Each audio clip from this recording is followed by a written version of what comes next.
I think just accepting the call, period. Mm, Missions isn't as popular, if you would say, I will say this just to classify it.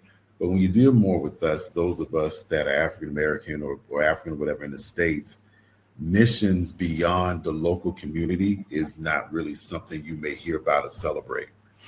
And so I dealt more with the persecution of why you're going when we have stuff already over here to do.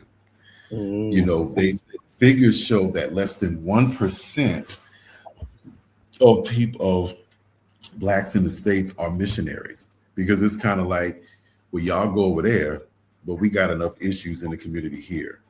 But of course, I did some work over here, from working with HIV/AIDS to working with different schools. Like at one point, I was working with the Boys and Girls Club. I was kind of doing a little bit of work with one organization called Teen Spirit Forum of the Midlands.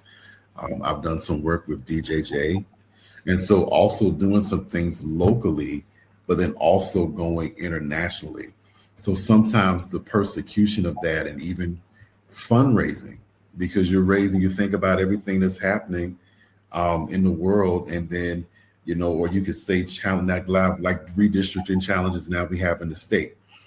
And I said, Lord, nothing makes sense when I'm going overseas and this is happening, but it's trusting the plan of God, that what he said he's going to do, or what he's asked me to do, is in those moments that I have to put my hand to the plow and say, despite the persecution, despite why you're going, despite the whys, I have to walk in the yes that I said.